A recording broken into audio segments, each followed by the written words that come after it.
it was kind of a realization to me that the most important thing I do is pray as a pastor. And I think that a lot of times we get caught up in so many other things that that's not the most important priority.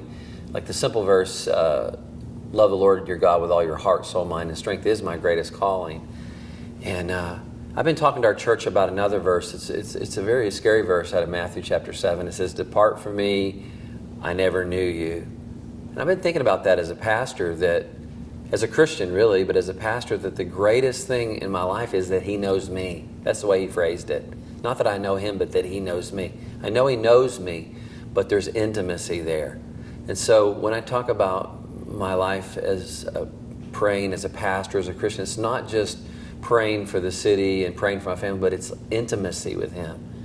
And so that verse, depart from me, I never knew you, I'm looking at it in a positive, is that's the greatest calling of my life, is that he knows me and that I'm bearing my heart before him. And that so I have this strange new prayer, Jesus, know me today. This is what I'm going through. I'm opening my heart to you.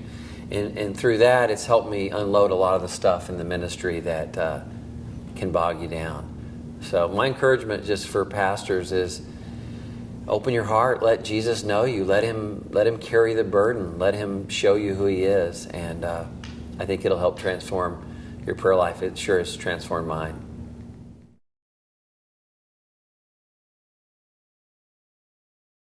I think for me that preaching, this is the thing I read about A.W. Tozier, said that his preaching all flowed out of his prayer life. So really, his ministry is writing, that's really what I want. That's my goal, is that everything I do flows from that source. And so for that, a practical thing for me is I have to work really hard to schedule prayer, to make sure that I don't just fill my day with appointments and meetings. And next thing that honestly, I think that the world and the church needs to see someone who's been with God. That's what we're missing.